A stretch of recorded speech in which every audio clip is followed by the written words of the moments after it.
Hello guys, आज हम start करने जा रहे हैं बॉयज़ का सेकंड पार्ट।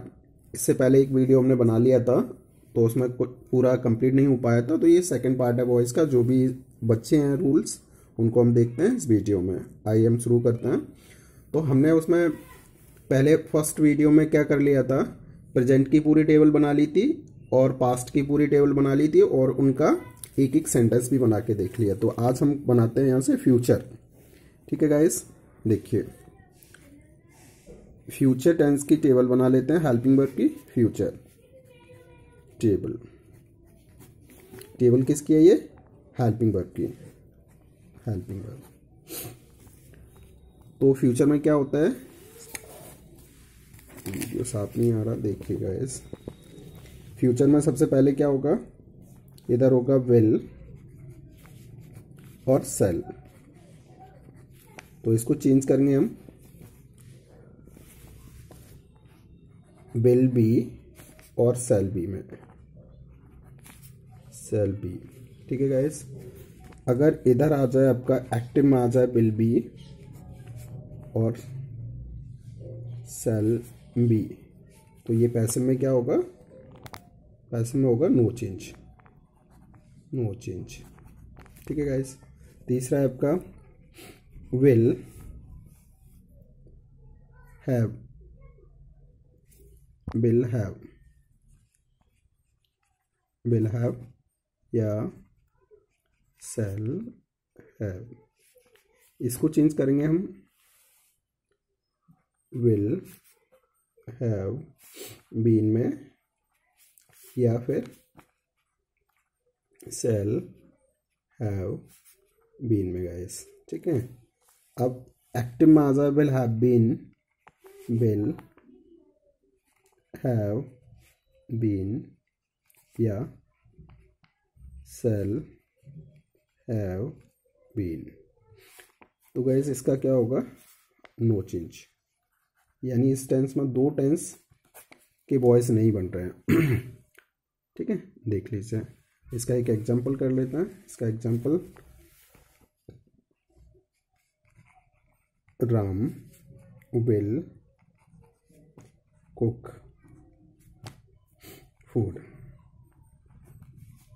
ये हेल्पिंग वर्ब है। तो देखो हमने एक ट्रिक लिखी थी, ऑब्जेक्ट ढूंढने की ट्रिक क्या थी, एक बार फिर से रिवाइज कर लेते हैं। ऑब्जेक्ट कैसे फाइंड करना है, ट्रिक ऑब्जेक्ट की। अगर हेल्पिंग वर्ब है सेंटेंस में तो ऑब्जेक्ट मिलेगा हमें फोर्थ प्लेस पे। अगर हेल्पिंग वर्ब नहीं आए सेंटेंस में तो ऑब्जेक्ट मिलेगा हमें थर्ड प्लेस पे। कोई सेंटेंस मेन वर्ब से स्टार्ट हो तो ऑब्जेक्ट मिलेगा हमें सेकंड प्लेस पे। WH वाले सेंटेंस में ऑब्जेक्ट होगा हमारा फिफ्थ प्लेस पे। इसमें हु नहीं आता, हु को छोड़ना है, हु का रूल हु वाले में पढ़ेंगे। और कोई सेंटेंस लेट से स्टार्ट होता है तो उसमें ऑब्जेक्ट मिलेगा हमें फोर्थ प्लेस पे। ये काउंट करने हैं, इनको अच्छे से याद कर लेना आप लोग। देखो तो इसमें हेल्पिंग वर्ब आ रही है हमारी विल, काउंट कर लो, फर्स्ट, सेकंड, थर्ड और ये फोर्थ, यानी 1 2 3 4, फोर्थ प्लेस पे हमें मिल गया ऑब्जेक्ट। तो इसको हम, ये क्वेश्चन है हमारा, क्वेश्चन है, इसको हम आंसर, आंसर क्या होगा, फूड को यहाँ सब्जेक्ट बना लोगे, फूड। बिल को चेंज करोगे अकॉर्डिंग टू टेबल, तो बिल सेल को हमने चेंज किया विल बी और सेल बी में। तो फूड के साथ क्या लगेगा, विल बी। सेल बी कब लगता है, आई और बी के साथ, वो हमने टेंस में ऑलरेडी पढ़ रखा है। अब मेन वर्ब की थर्ड फॉर्म कुक्ड। अब रेस्ट सेंटेंस है नहीं कुछ, इसमें हम 4 रूल पढ़ चुके थे पहले। ठीक है, बचा हुआ वाक्य होता तो यहाँ लिख देते, तो नहीं है तो बाय लगाकर सब्जेक्ट को ऑब्जेक्ट बना दो। तो बाय राम, ये हो गया हमारा फ्यूचर का। इस तरीके से कोई भी सेंटेंस आए बस आपको हेल्पिंग वर्ब पर ध्यान रखना है। 5 रूल थे पहले हमारे, 5 रूल आप लोगों को याद होंगे। ऑब्जेक्ट को सब्जेक्ट बना के लिखते हैं तो ये लिख दिया। दूसरा रूल था हेल्पिंग वर्ब को टेबल से बदल कर लिखते हैं, ये लिख दिया। तीसरा रूल था मेन वर्ब की थर्ड फॉर्म लगाते हैं, ये लगा दी। और चौथा रूल था बचा हुआ वाक्य लिखते हैं, तो चौथा यहाँ कुछ है नहीं बचा हुआ। 5वां रूल था बाय लगाकर सब्जेक्ट को ऑब्जेक्ट लिखते हैं, तो ये लिख दिया। तो ये हो गया हमारा वो 5 रूल हो गए जो फर्स्ट वीडियो में हमने पढ़े थे। अगर आप लोगों को ये समझ में नहीं आ रहा हो तो पहले फर्स्ट वीडियो देखना पड़ेगा, उसके बाद ये समझ में आप लोगों को अच्छे से आ जाएगा।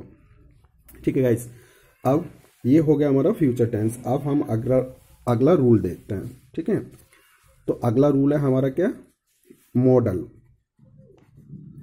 Modal verb.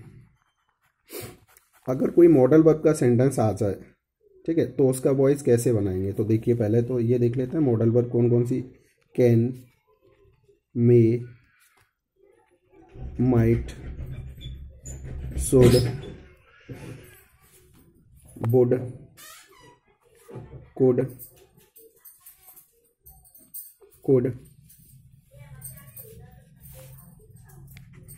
मस्ट। ठीक है गाइस, तो मॉडल वर्ब आप लोगों को पता ही होगा, ये बहुत सारी होती हैं। तो अब इसमें करना क्या होता है, हमें मॉडल वर्ब को सेम रिपीट करते हैं, सेम, और इसके बाद बी लगाते हैं हम। ये मॉडल वर्ब का रूल है। ठीक है गाइस, यानी मॉडल वर्ब को सेम रिपीट करना है आपको। पहले हेल्पिंग वर्ब हम टेबल से बदल रहे थे, अब मॉडल वर्ब को सेम रिपीट करना है और बी और लगानी है। यानी हेल्पिंग वर्ब आप टेबल से नहीं लेना, आपको मॉडल वर्ब को मॉडल वर्ब लेना है प्लस बी अपनी तरफ से लगाना है। बाकी वो पूरे जो 5 रूल थे बेसिक वाले, वो 5 रूल को यूज करके आपको सेंटेंस का वॉइस बनाना है। देखिए एक सेंटेंस देख लेते हैं।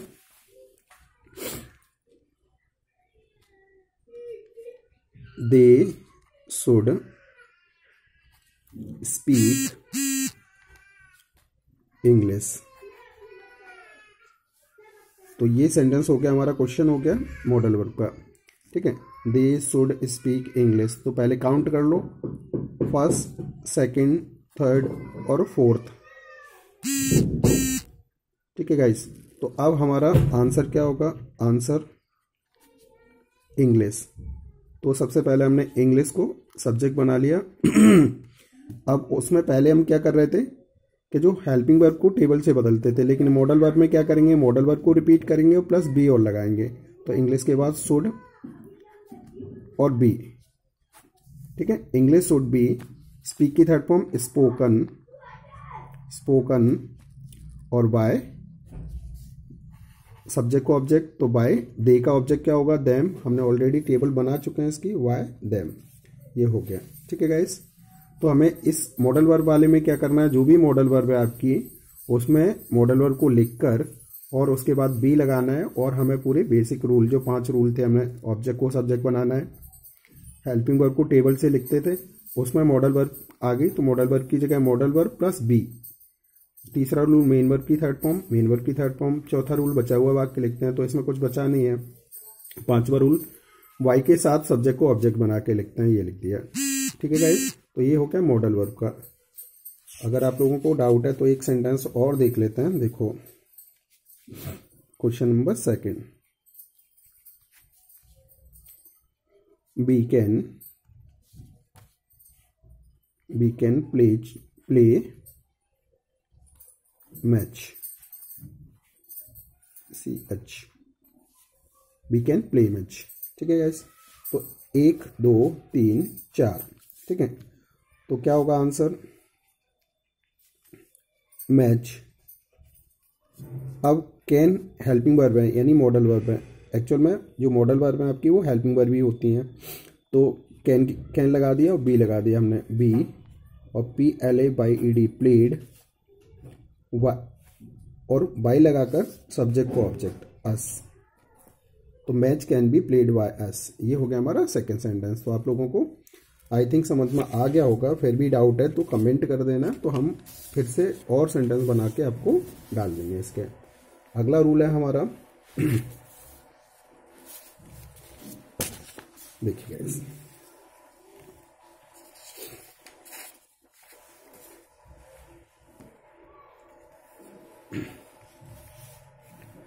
अगर किसी हेल्पिंग वर्ब के बाद, देखिए कोई भी हेल्पिंग वर्ब आए, रूल,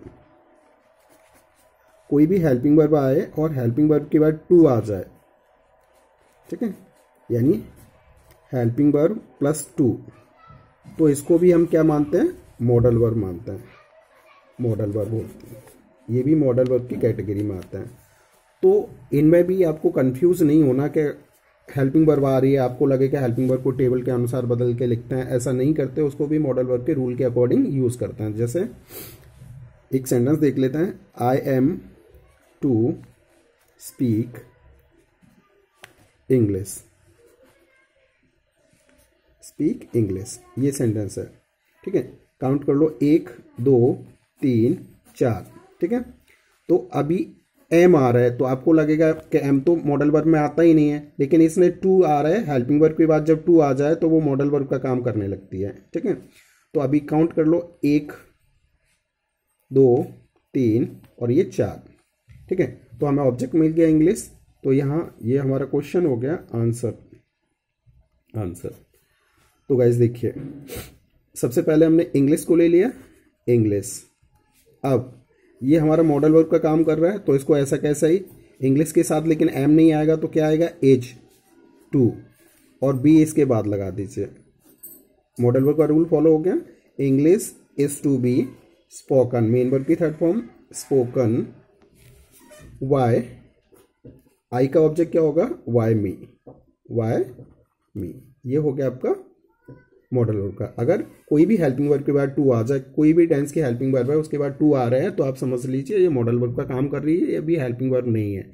अगर ये हेल्पिंग वर्ब होती तो एज आर एम के साथ मेन वर्ब में आईएनजी आता है अकॉर्डिंग टू टेंस, तो वो नहीं आ रहा है, इट मीन्स ये हेल्पिंग वर्ब नहीं है, अभी ये क्या है, मॉडल वर्ब है। तो हमें मॉडल वर्ब के रूल से इसको इसका वॉइस चेंज करना है। ठीक है गाइस, कोई डाउट हो तो आप लोग इसमें भी कमेंट कर सकते हो। अगला रूल देखते हैं हम। अगला रूल है हमारा अगला रूल कौन सा है, देयर वाले सेंटेंस, देयर, THERE, देयर वाले सेंटेंस।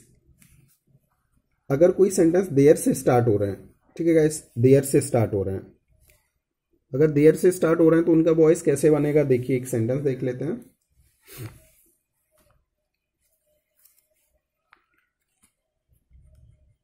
देयर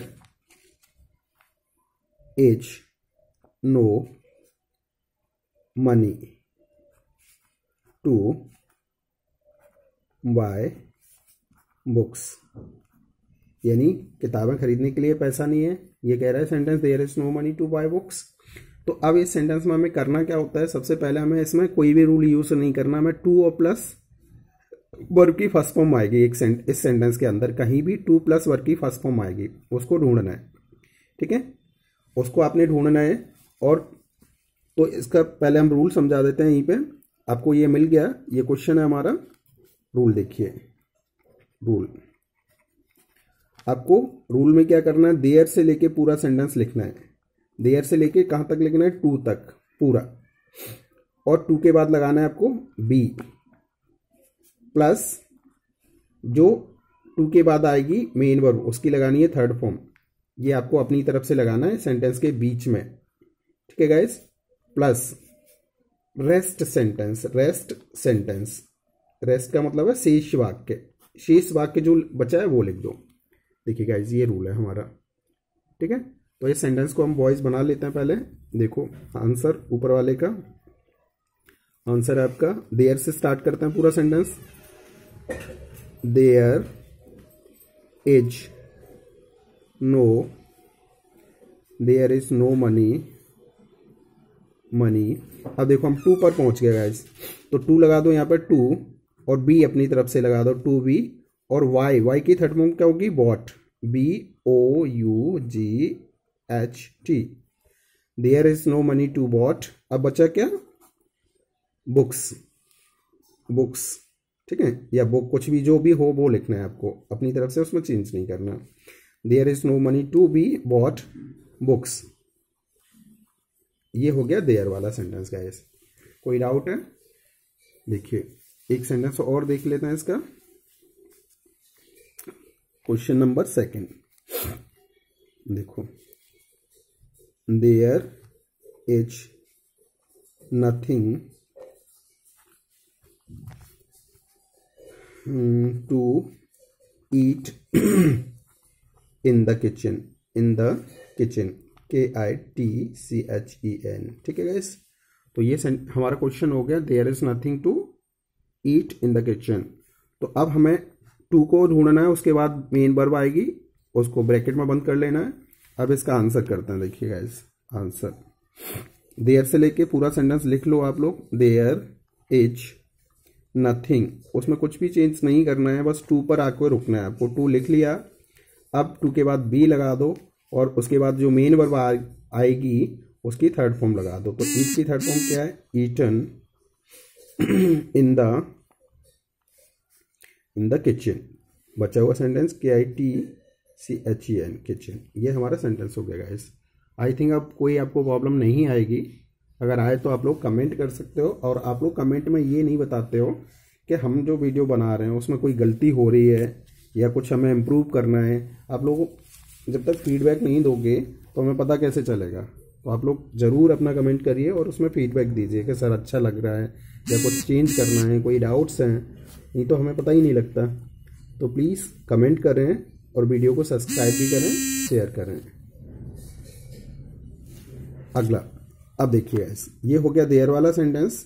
इसके बाद हम करते हैं, अगर कोई सेंटेंस इट से स्टार्ट होता है, इट, ठीक है गाइस, इट वाले सेंटेंसेस,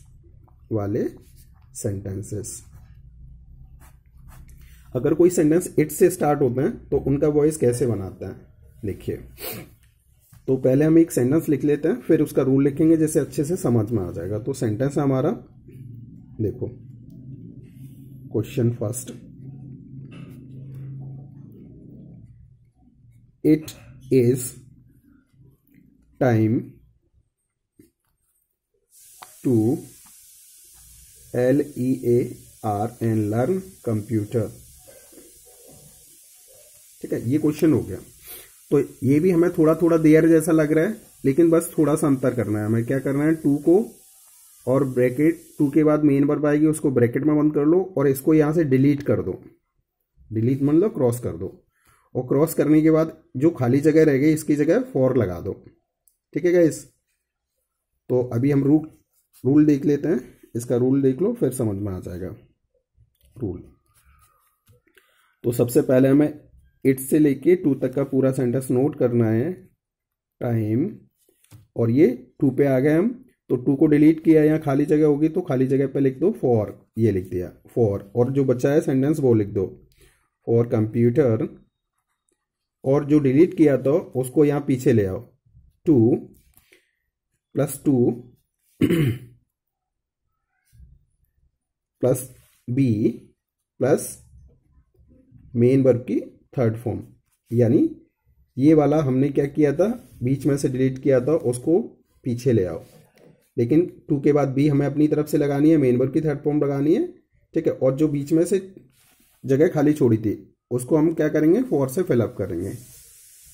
तो ये रूल हो गया, यानी इसको ऐसे लिख सकते हैं, या चलो ऐसे भी आपको समझ में आ गया होगा। इसका आंसर बना लेते हैं पहले वाले का, देखो। तो आंसर इसका होगा, इट इज टाइम। अब देखो, टू लर्न की जगह क्या करोगे आप लोग, फॉर, वैसे ऊपर वाले में भी लिख लिया हमने कंप्यूटर। अब टू लर्न को हटाया था तो यहां लगा लो टू वी लर्नड। लर्न की थर्ड फॉर्म LEARNT लर्नड। ठीक है, it is time for computer to be learned. कोई डाउट गाइस? अब देखिए इसका नेक्स्ट एक सेंटेंस और देख लेते हैं, एक सेंटेंस इट वाला और देख लेते हैं। क्वेश्चन नंबर सेकंड, देखो, इट इज टाइम फॉर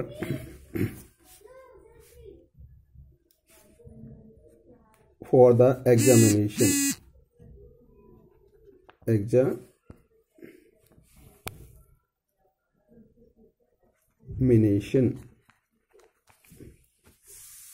ये क्वेश्चन है, it is time for examination.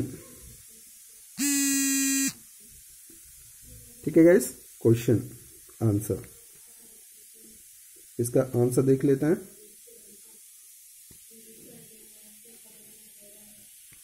Answer तो इट से लेके पूरा स्टार्ट करना है। It is time. अब देखो गाइस, क्वेश्चन अधूरा रह गया, कुछ छोड़ दिया हमने, सॉरी गाइस। इस क्वेश्चन को थोड़ा दोबारा लिखते हैं, बीच में कॉल आ गया तो डिस्टर्बेंस हो गया। देखो गाइस, यहाँ से ये क्वेश्चन थोड़ा रिपीट करते हैं। Question number 2, it is time to prepare for examination.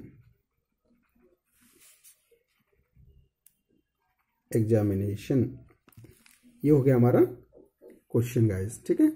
अब देखिए इसका आंसर।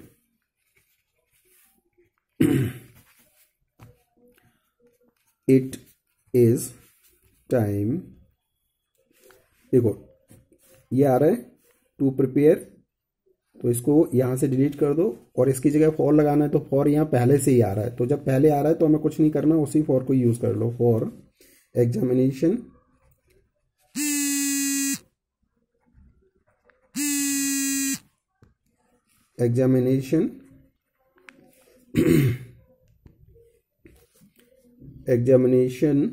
एग्जामिनेशन के बाद हमने क्या हटाया, इसको बीच में से क्रॉस किया, इसको पीछे ले आओ, टू बी प्रिपेयर्ड, इसकी थर्ड फॉर्म ये लगा दी हमने, इसकी थर्ड फॉर्म प्रिपेयर्ड। गाइज जो बीच में से क्रॉस किया था उसको पीछे लेके आना है, ठीक है गाइज। ये देख लीजिए, आपको समझ में आ गया होगा। ये हमारा इट वाला सेंटेंस हो गया। अगर कोई आप लोगों को ऐसा लगे कि नहीं समझ में आ रहा है तो उसको कमेंट में लिखें कहाँ से, तो उसका हम और सेंटेंस आपको अच्छे से समझा के दूसरा वीडियो बना देंगे, ठीक है गाइस। देखिए अगला सेंटेंस है हमारा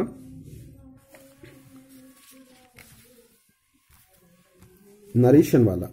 अगर कोई नरेशन का सेंटेंस आ जाए, नरेशन, ठीक है, आप लोगों को अच्छे से पता होगा नरेशन क्या होता है, तो जिसको हम डायरेक्ट इनडायरेक्ट कहते हैं। नरेशन का अगर सेंटेंस आ जाए तो उसका वॉइस कैसे बनाते हैं, देखो तो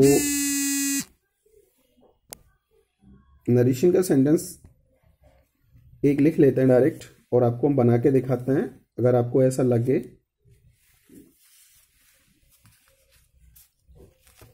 तो नरेशन का सेंटेंस, सी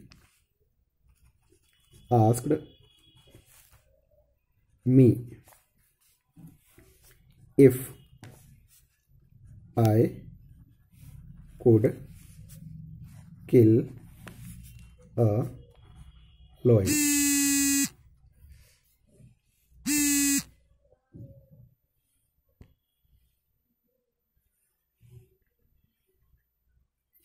ये हो गया क्वेश्चन हमारा। अब देखिए इसका डायरेक्ट आंसर बना देते हैं, क्योंकि रूल इसमें वही बेसिक वाले यूज होने हैं। क्यों?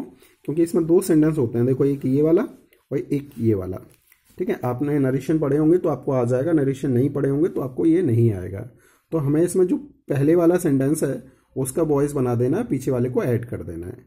यानी इसमें क्या होता है, ये पहला वाला सेंटेंस कौन सा होता है, रिपोर्टिंग स्पीच, और ये रिपोर्टेड स्पीच। तो रिपोर्टिंग स्पीच का हमें नरेशन बना देना है। तो ये देखो इसमें हेल्पिंग वर्ब है नहीं, तो 1 2 3, तो सब्जेक्ट मिल गया हमें आई, तो हम क्या करेंगे आई, और ये सेकंड फॉर्म है तो सेकंड फॉर्म को चेंज करते हैं वॉच वर्ब में, तो आई वॉच, ठीक है। थर्ड फॉर्म पहले से ही लगी है तो इसी को लिख देंगे आई वॉच आस्क्ड, ठीक है गाइस, ये लिख दिया। और पीछे का जो टेंस है इसको ऐड कर दो, if I could kill a lion, ठीक है। ये हो गया हमारा आंसर। देखो गाइस, तो कहने का मतलब नरेशन का सेंटेंस आ जाए तो हमें पहले वाले सेंटेंस का वॉइस बनाना है, पैसिव बनाना है, और दूसरे सेंटेंस को इसमें ऐड कर देना। तो ये कैसे बनाया हमने, जो बेसिक रूल पढ़े थे हमने 5, जो स्टार्टिंग में वीडियो में फर्स्ट वीडियो आप देख लेना तो ये समझ में आ जाएगा। क्योंकि अगर बार बार यहाँ हम रूल्स को रिपीट करेंगे तो वो पूरा वीडियो पूरे रूल्स में ही बार बार कंप्लीट होता रहेगा, ठीक है गाइस। अब कोई डाउट? अब देखिए ये नरेशन वाले सेंटेंस हो गए। अगला सेंटेंस है हमारा इंटरोगेटिव, ठीक है। तो इंटरोगेटिव क्या होते हैं, देखो इंटरोगेटिव का वॉइस कैसे बनाते हैं। तो पहले तो ये इंटरोगेटिव होते कितने हैं, 2 इंटरोगेटिव होता है, एक सिंगल इंटरोगेटिव, सिंगल, और दूसरा डबल। ये हमने पूरा अच्छे से टेंस में क्लियर किया है कि कैसे सिंगल बनता है, कैसे डबल बनता है, तो ये आप लोग वहाँ पे अच्छे से जाके टेंस को क्लियर करना है। तो देखो, अगर कोई सिंगल इंटरोगेटिव का सिंगल इंटरोगेटिव का अगर सेंटेंस आ रहा है, एक्टिव का बॉयज आ रहा है, तो उसका पैसिव भी हमें सिंगल इंटरोगेटिव में बनाना है। रूल कौन से यूज करने हैं, वही बेसिक वाले। देखते हैं एक sentence, is Ram playing match, TCH match, ठीक है। जैसे ये सेंटेंस हो गया, हमारा क्वेश्चन हो गया, तो ये सेंटेंस इज से स्टार्ट हो रहा है, मतलब सिंगल इंटरोगेटिव, हेल्पिंग वर्ब से स्टार्ट हो रहा है, सिंगल इंटरोगेटिव। अब हमें इसका क्या करना है, इसका हमें करना है कि अगर ये सेंटेंस सिंगल इंटरोगेटिव है तो इसका आंसर भी हमें वॉइस में सिंगल इंटरोगेटिव में देना है। तो देखो, सबसे पहले 1 2 3 4, तो मैच हमें नया सब्जेक्ट मिल गया, ऑब्जेक्ट मिल गया, ऑब्जेक्ट को सब्जेक्ट बनाएंगे, तो आंसर यहां लिख लिया हमने, मैच लिख लिया गाइस। अब हम क्या चाहिए, हेल्पिंग वर्ब, तो हेल्पिंग वर्ब क्या है, इज, तो इसको चेंज करेंगे, is being, am being, are being. अब मैच क्या है, ऐसा सब्जेक्ट है, सिंगुलर सब्जेक्ट, तो मैच के साथ इज बीइंग लगेगा। लेकिन जब दो हेल्पिंग वर्ब आएंगी तो हम एक पहले लगाएंगे और एक बाद में लगाएंगे। ये आप लोगों ने पढ़ा होगा, कहां पे, टेंस में, ठीक है। तो अब इसमें पहले आ रही थी सब्जेक्ट से पहले हेल्पिंग वर्ब, तो हमें भी सब्जेक्ट से पहले लगानी है, बस ये काम करना है। तो एज मैच प्लेइंग, अब मेन वर्ब की थर्ड फॉर्म प्लेड, बचा हुआ कुछ वाक्य होता तो उसको लिख देते, नहीं बचा तो वाई राम। ये हो गया हमारा सिंगल इंटरोगेटिव। तो as match being played by Ram. कोई डाउट गाइस? अगला देख लेते हैं डबल इंटरोगेटिव, क्योंकि ये तो आपको एक एक सेंटेंस बनाओगे उसी से आ जाएगा। डबल इंटरोगेटिव में हम क्या करेंगे, कुछ नहीं करते, हम सिंपल एक जो WH वर्ड आता है उसको सेम लिख देते हैं, बाकी इसी रूल से उसको भी बना लेते हैं। देखो, why are you speaking English, ठीक है गाइस, ये हो गया हमारा डबल इंटरोगेटिव। तो देखो, डबल इंटरोगेटिव में हमने ऑब्जेक्ट कहाँ मिलता है, 5th प्लेस पे काउंट कर लेते हैं, 1st, 2nd, 3rd, 4th और 5th, यानी 5वें स्थान पर लिखा था हमने, 1 2 3 4 5, 5वें स्थान पर ऑब्जेक्ट मिल गया हमें। तो अब क्या करना है, इसमें हमें करना है आंसर। देख लीजिए, WH वर्ड को वैसा का वैसा ही नोट कर दो, कुछ नहीं करना है, इतना ध्यान रखना है। अब हमें क्या चाहिए, सब्जेक्ट, तो सब्जेक्ट क्या है, ये इंग्लिश, तो यहाँ लिख लो इंग्लिश को, इंग्लिश लिख लिया। अब देखना है हमें इंग्लिश जो आया है वो कैसा सब्जेक्ट है, SS है, PS है, मतलब सिंगुलर है या प्लूरल है, तो सिंगुलर है। अब हमें क्या चाहिए, हेल्पिंग वर्ब, तो हेल्पिंग वर्ब क्या है, आर, इंग्लिश के साथ तो आर आ नहीं सकती, तो एज RM में से तीनों में से एक एज आ जाएगी, लेकिन एज RM को चेंज करेंगे, as being, am being, are being. तो यहां देखो गाइस, एज और बचा हुआ पार्ट इधर बीइंग सब्जेक्ट के बाद। तो देखो, यही तो सिंगल में किया था, सब्जेक्ट से पहले हेल्पिंग वर्ब, इसमें WH वर्ड है तो बस उसको लिख दिया, सब्जेक्ट से पहले हेल्पिंग वर्ब और दूसरा पार्ट सब्जेक्ट के बाद, और मेन वर्ब की थर्ड फॉर्म स्पोकन, और कुछ बचा होता तो यहां लिख देते, लेकिन नहीं बचा तो वाई यू, यहाँ पे यू क्या है, ऑब्जेक्ट है, सब्जेक्ट है तो यू का ऑब्जेक्ट भी यू होता है, तो वाई यू। ये हो गया यहाँ पे डबल इंटरोगेटिव गाइस। कोई डाउट? देख लीजिए गाइस, तो इसी तरीके से आपको इसको चेंज करना है। तो ये हो गया हमारा डबल इंटरोगेटिव। अब इंटरोगेटिव में एक प्रॉब्लम और रहती है, वो प्रॉब्लम क्या है, हु वाला सेंटेंस। हु वाला सेंटेंस क्या करता है, वो केवल सिंपल सेंटेंस के अकॉर्डिंग चलता है, वो किसी इंटरोगेटिव के रूल को फॉलो नहीं करता। वो क्यों नहीं करता, क्योंकि हु क्या होता है, एक प्रोनाउन भी है और इंटरोगेटिव वर्ड भी है, इसलिए इसकी प्रॉब्लम है। तो हु वाले सेंटेंस थोड़े अलग बनेंगे, वो उसको हम देख लेते हैं, हु वाले सेंटेंस, ठीक है गाइस, हु वाले सेंटेंस। तो देखिए, सबसे पहले हम रूल लिख देते हैं इसका रूल। तो पहले हम क्या करते हैं, सबसे पहले हम करते हैं, हु को चेंज करते हैं वाई हुम में, वाई हुम में, क्लियर है। फिर हमें क्या करना है, हेल्पिंग वर्ब, हेल्पिंग वर्ब को किससे, टेबल से चेंज करेंगे, टेबल से प्लस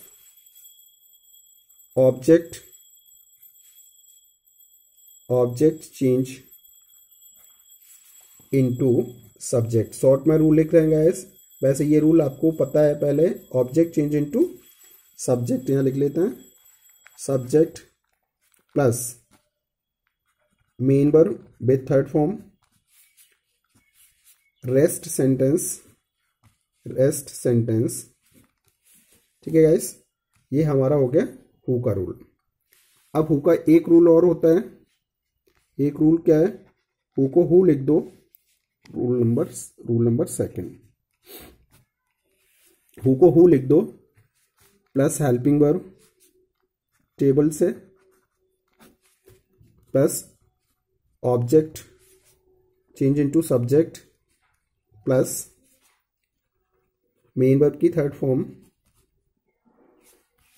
ठीक है, plus rest sentence plus by. इसमें वाई लगाना इंपॉर्टेंट है ये लास्ट में। ठीक है गाइस, ये होगा इसके दोनों रूल। अभी सेंटेंस देखेंगे तो हम आपको अच्छे से समझ में आ जाएगा। अब इसका एक सेंटेंस देख लेते हैं। देखो, हु स्पीक्स इंग्लिश। तो गाइस हमने कहा था कि ये सिंपल रूल को फॉलो करता है, यानी ऑब्जेक्ट इसमें कहाँ मिलता है, अगर हेल्पिंग वर्ब है तो ऑब्जेक्ट मिलेगा फोर्थ प्लेस पे, हेल्पिंग वर्ब नहीं है तो ऑब्जेक्ट मिलेगा हमारा थर्ड प्लेस पे, क्योंकि एक ये प्रोनाउन भी होता है इसलिए ऐसा हो रहा है इसके साथ। ठीक है, तो काउंट कर लो 1 2 और 3, तो ऑब्जेक्ट मिल गया हमें। तो सबसे पहले हमें करना क्या है कि हु को बदलते हैं हम किस में, वाई होम में, ये बदल दिया, वाई होम में बदल दिया। अब हमें क्या चाहिए गाइस, देखो अब चाहिए हमें हेल्पिंग वर्ब, लेकिन हेल्पिंग वर्ब से पहले हमें सब्जेक्ट पता करना पड़ेगा कि सब्जेक्ट सिंगुलर है या प्लूरल है। क्यों, क्योंकि हेल्पिंग वर्ब को अकॉर्डिंग सब्जेक्ट लगती है। तो पहले लिख लेते हैं सब्जेक्ट और हेल्पिंग वर्ब के लिए छोड़ देते हैं जगह। तो ये लिख लिया हमने सब्जेक्ट इंग्लिश। तो इंग्लिश हमारा एस है, सब्जेक्ट है, तो एस ई एस को चेंज करते हैं एज आर एम में, तो यहाँ लिख दो as, by whom is English. अब मेन वर्ब की थर्ड फॉर्म स्पोकन, ये लगा दिया स्पोकन, और कुछ इसमें बचा नहीं। तो अब हमारा ये कंप्लीट हो गया, by whom is English spoken, ये हमारा कंप्लीट हो गया। अब इसका हम दूसरा देख लेते हैं, दूसरा आंसर भी बन सकता है इसका, 2 आंसर बन सकते हैं। तो एक हम वाई होम को हु को वाई होम में ना चेंज करके हु में ही चेंज कर देते हैं, मतलब हु को हु ही लिख देते हैं। ठीक है, अब नया सब्जेक्ट क्या है हमारा, इंग्लिश, ये लिख दिया इंग्लिश। अब इंग्लिश के साथ आएगी एज, इंटेरोगेटिव में सब्जेक्ट से पहले हेल्पिंग वर्ब हमेशा लिखी जाती है। तो who is English, main verb क्या है स्पोकन, और जो यहां बाई आ रही थी इस बाई को पीछे लेके जाओ, बाई इधर लगा दो पीछे वाई। ये हो गया हु वाला सेंटेंस। इसको बार बार प्रैक्टिस करोगे, वीडियो देखोगे, सेंटेंस खुद से बनाओगे तो आपको अच्छे से आ जाएगा। इसमें बहुत ज़्यादा सेंटेंस हम नहीं बना सकते गाइस, क्योंकि वीडियो बहुत लंबे हो जाते हैं।